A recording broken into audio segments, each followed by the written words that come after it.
Hi friends, வாங்க இன்றைக்கி ரவா கேசரி எப்படி செய்யலாங்கிறத பார்க்கலாம்.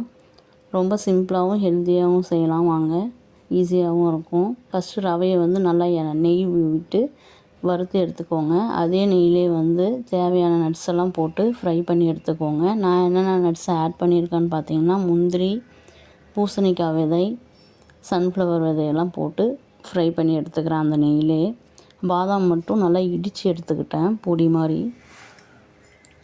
அந்த நெய்யிலே நம்ம ஒரு கப்பு ரவை எடுத்துருக்கோன்னா 3 கப்பு டம்ளர் தண்ணி ஆட் பண்ணிக்கோங்க. சுகர் 1 கப்பு ரவைக்கு 2 கப்பு சுகர் ஆட் பண்ணிக்கோங்க. அந்த சுகர்லேயே 2 ஏலக்காய் போட்டு நல்லா மிக்சியில் அடித்து எடுத்துக்கோங்க. ரவை நல்லா ஃப்ரை பண்ணி வச்சுருக்கிறதுனால அப்படியே கொட்டினா நமக்கு பிடிக்காது, நல்லா வந்துடும். நல்லா கிளறி விட்டுக்கோங்க. இந்த ஸ்டேஜில் நான் கிரேப்ஸ் எடுத்திருக்கேன். அது கையிலே பிசைஞ்சு அந்த ஜூஸை ஃபில்ட்ரு பண்ணி அதில் ஆட் பண்ணிக்கலாம். சூப்பராக இருக்கும். இதே மாதிரி நம்ம பைனாப்பிள், பொமோகிரானட், ஆப்பிள் எல்லா ஃப்ரூட்ஸுமே நம்ம இதே மாதிரி ஆட் பண்ணிக்கலாம். ஃப்ரூட் கேசரி, அதனால தான் நான் ஃபுட் கலர் எதுவுமே ஆட் பண்ணல.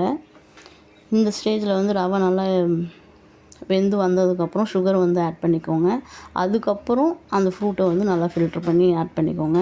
சூப்பராக இருக்கும் ஃப்ரெண்ட்ஸ், ட்ரை பண்ணி பாருங்கள். டிஃப்ரெண்ட்டாக இருக்கும். நெய் ஆட் பண்ணிக்கோங்க. நெய் நிறையா ஆட் பண்ணாலும் நமக்கு கேசரி ரொம்ப நல்லாயிருக்கும்.